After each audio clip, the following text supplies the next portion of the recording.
அனைவருக்கும் இனிய தமிழ் புத்தாண்டு நல்வாழ்த்துக்கள். 12 தமிழ் மாதங்கள் இருக்கு.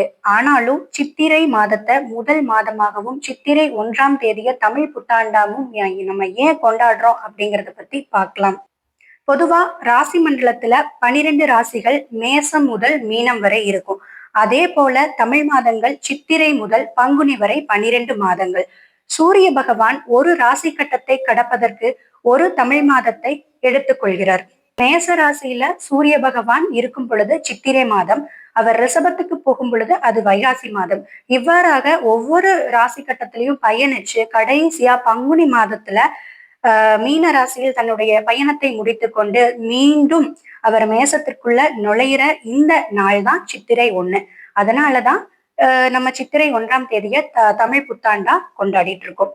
இதுல கனி காணுதல் அப்படிங்கிற ஒரு அருமையான நிகழ்வை நம்ம முன்னோர்கள் ஏற்படுத்தி வச்சிருக்காங்க. ஒரு நாளினுடைய தொடக்கத்துல நம்ம என்ன பொருளை பாக்குறோமோ அந்த நாள் அதன் அடிப்படையில தான் அமையும் அப்படிங்கிறது ஒரு நம்பிக்கை.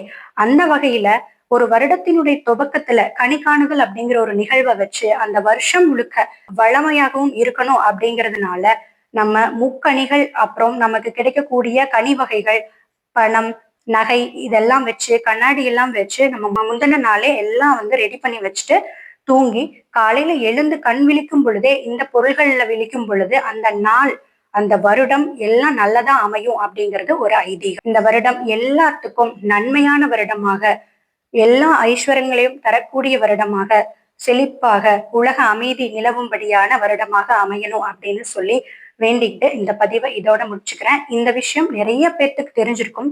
தெரியாதவங்களுக்கு இது பயனுள்ளதா இருக்கும் அப்படின்னு சொல்லி நம்புறேன். நன்றி.